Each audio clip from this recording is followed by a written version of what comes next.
Jenna scrolled through her phone, the blue light reflecting in her wide, brown eyes. She had been mindlessly scrolling for hours, lost in the endless stream of social media updates and messages. 11:47 p.m. Almost midnight. The late hour didn't bother her. She was used to staying up late, often losing track of time. She was home alone as usual in her dimly lit apartment. The soft hum of the refrigerator and the occasional creak of the building were her only companions. The sudden buzz of a notification startled her. It was unusual for her to receive messages this late. Unknown number. The message read, "I can see you." Her heart skipped a beat as she read the words. Jenna scoffed, rolling her eyes. Right, very funny, guys. She tried to brush off the unease creeping up her spine. She assumed it was one of her friends playing a late-night prank. They had a history of sending each other creepy messages for laughs. She typed back a quick "ha-ha," very mature, and hit send. She hoped her nonchalant response would end the joke. No response. Jenna tossed her phone onto the coffee table and headed to the kitchen for a glass of water. She needed to shake off the lingering discomfort. The floorboards creaked beneath her feet, a familiar sound in her old apartment building. She had grown accustomed to the noises over the years. Yet tonight it seemed louder, more ominous. Each creak echoed in the silence, amplifying her unease. A shiver ran down her spine. Maybe she was being paranoid, but the message lingered in her mind, making her question if she was truly alone. Back in the living room, Jenna took a long sip of water, her gaze falling back to her phone. Another notification blinked on the screen. Same unknown number. Don't turn around. Jenna's heart pounded in her chest. Okay, this wasn't funny anymore. She quickly glanced over her shoulder, half expecting to see someone standing in the shadows. The room was empty. Taking a deep breath, Jenna tried to rationalize the situation. It was probably just some kids messing around. But a knot of unease tightened in her stomach. She decided to ignore it, hoping whoever it was would get bored and leave her alone. Minutes ticked by, each one agonizingly slow. Jenna tried to focus on the TV, but her eyes kept darting to her phone.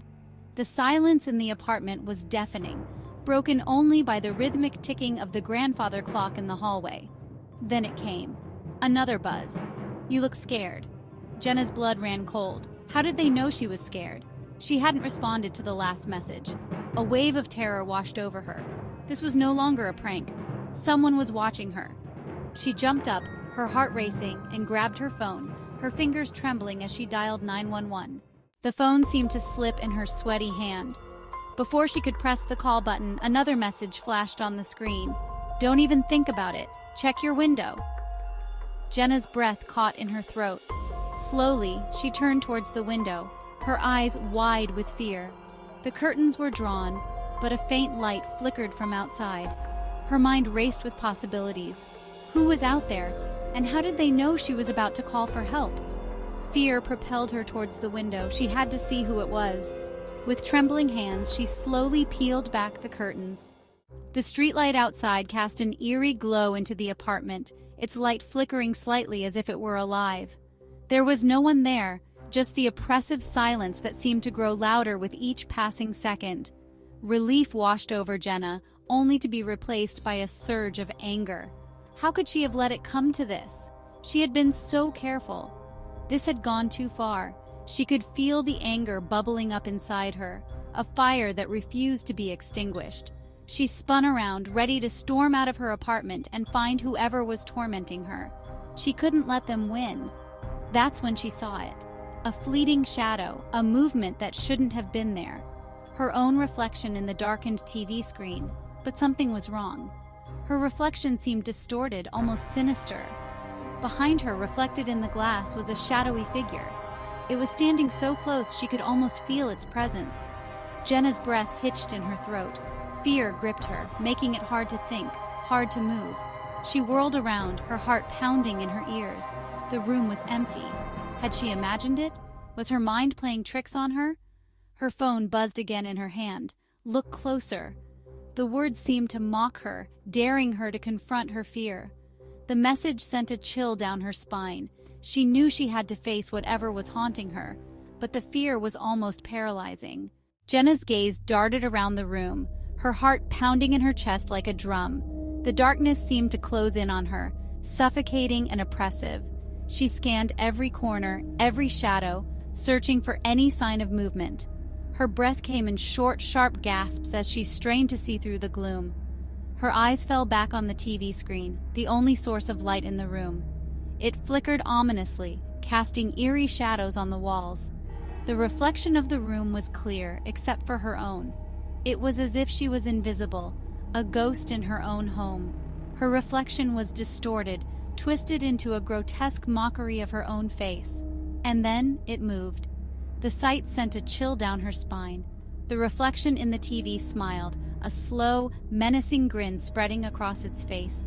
It was a smile that didn't belong to her, a smile filled with malice. Jenna gasped, stumbling backward, her phone clattering to the floor. This wasn't possible. It couldn't be real. But it was happening. She felt a wave of terror wash over her. The reflection reached out from the screen, its long, shadowy fingers scrabbling at the glass. It was trying to break free, to cross over into her world. Jenna's mind raced, searching for a way to stop it. Jenna was paralyzed with fear, her mind unable to process what her eyes were seeing. The reflection grew more and more distinct, taking on a life of its own. It was no longer just a reflection. It was something else, something sinister, something evil, and it was coming for her. The last thing Jenna saw before the reflection broke free from its glass prison was another notification flashing on her phone screen, lying forgotten on the floor. "You should have looked at me." Then, darkness consumed her and the apartment fell silent, except for the faint, distorted laughter echoing from the shattered TV screen.